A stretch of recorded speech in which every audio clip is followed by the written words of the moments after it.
Assalamualaikum warahmatullahi wabarakatuh. Ashama kam jirtu hordoftoota channel YouTube Abdullah barnoota baay'ee bareedaa ta'e akkasuma kan YouTuberoonni hundi dirqama beekuu fi akkasuma irraa of eeggachuu qaban takka isinii qabadhee dhufeen jira. Haga dandeessanii viidiyoo kana haga xumuraatti daawwachuudhaan hubachuu qabdu akkasuma sirreeffachuu qabdu beekuu qabdu adabbii YouTube akkasii kanarra of eeggannoo guddaa gochuu qabdu. YouTube fayyadamtu taanaan sirriitti kana beekuu qabdu.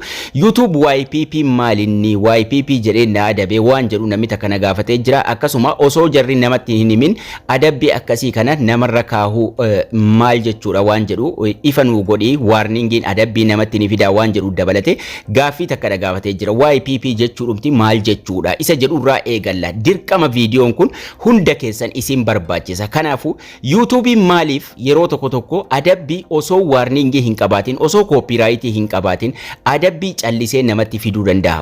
YPP jedhee namatti fida. YPP kun maalinni isa jedhuun dabalate walitti qabnee ilaallaa jechuudha.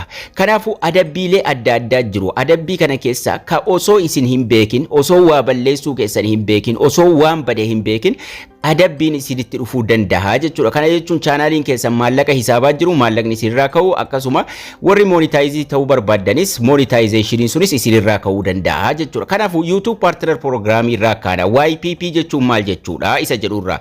YPP jechuun YouTube partner program jechuudha. Yeroo gabaabbatee barreeffamu YPP ka jedhu kun YouTube partner program jechuudha.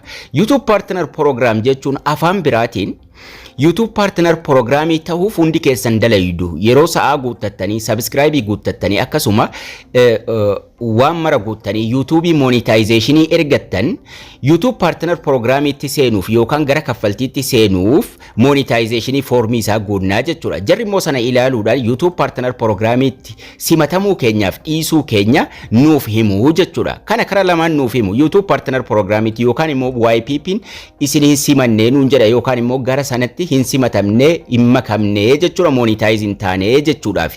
Inni gara biraatiin immoo gara YouTube partner programii baga nagaan dhuftee nuun jedha jechuudha yoo nu simatee jiraate YouTube partner programii yookaan immoo YPP. Akkasuma yoo hin simatamne does not meet our YouTube partner program policy. Seera YouTube partner programii hin guuttanne. Kanaafu we cannot approve your channel for monetization. Channelin kake approve hin taane yookaan hin simatamne partnerii hin taane yookaan immoo monetize hin taane jechuudhaaf. Kanaafu namoonni monetize tahan YouTube partner programii tahanii yookaan immoo itti makamanii jechuudha.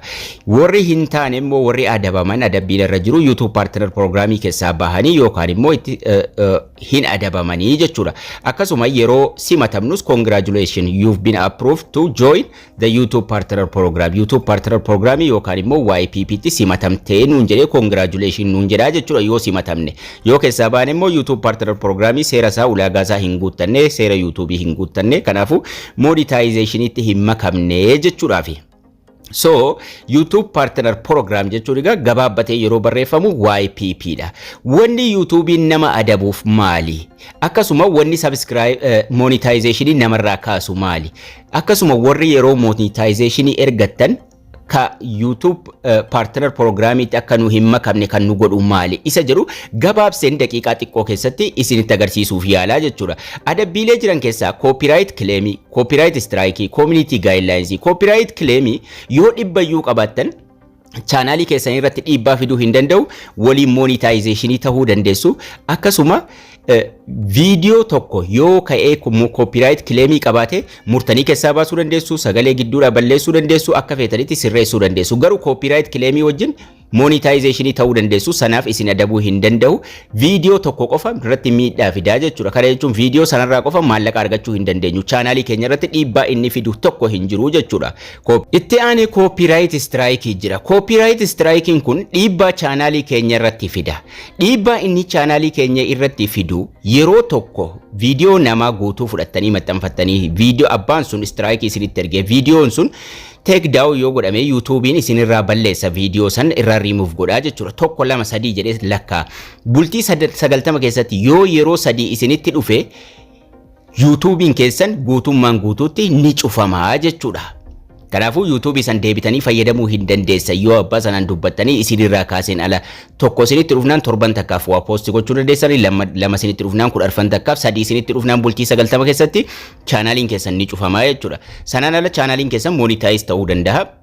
Rakkinni inni qabu tokko hin jiru gara monetizationiitiin garuu chaanaalii keessan irratti dhiibbaa fida waan ta'eef viidiyoo namaa maxxansuurraa immoo of eeggachuu qabdu jechuudha. Yeroo tokko, yeroo lama, yeroo sadii bultii 90 keessatti isinitti dhufnaan kunillee sirreeffamuu ni danda'ama. Akkamitti akka sirreeffamu viidiyoo isaa duraan dalageen jira san xumura irratti isinitti agarsiisaa jechuudha.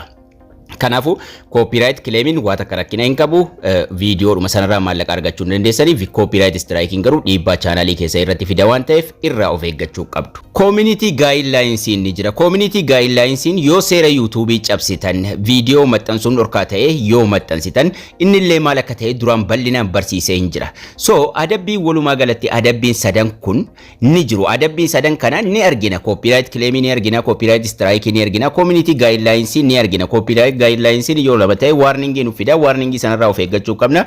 Yeroo sadii bultii 90 keessa nutti dhufnaan chaanaaliin keenya nu cufama. Garuu osoo waa takka warning takka malee copyright malee kan adabbiin nutti dhufu reused content ira. Reused content irraa bareechinee of eeggachuu qabna.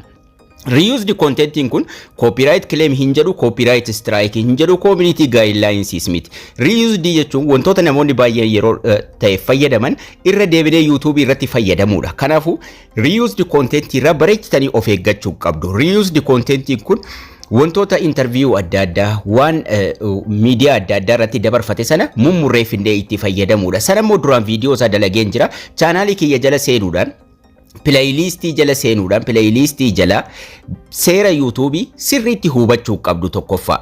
Copyright akkamitti akka sirreessinu keessattis ni argattu. Seera YouTube keessatti copyright strike maal akka ta'e, copyright claim maal akka ta'e, warning akkamitti akka sirreessuu dandeessan.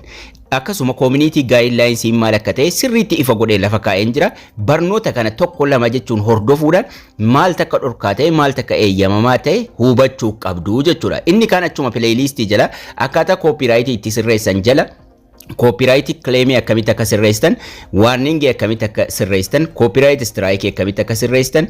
So wanti martinuu copyright schooling gaaffii isaa deebiin isaa martinuu as jala jira jechuudha. Kana daawwachuudhaan salphaatti YouTube keessan copyright irraa reused irraa waan mararraa of eeggachuu qabdu jechuudha. Akkaataa adabbii reused itti sirreessan ka jedhus achuma jala argattu. Kana daawwachuudhaan YouTube keessa yeroodhaan sirreeffadha. Adabbii kanarraas sirriitti of eeggannoo guddaa gochuu qabdu jechuudha. Keessattuu reused content kana bareechitanii hubachuu qabdu. Viidiyoo isaas bal'inaa isinii qabadhee dhufa. Haga dalagamee jiru moo seera YouTube kana bal'inaan sirriitti hordofuudhaan beekuu qabdu. Sanaan ala chaanaaliin keessan guyyaa tokko monetization irraa ni kaa'isiniin jecha barnoonni keenyas kana fakkaata. Haga barnoota itti aanu walitti deebinutti turtii gaarii.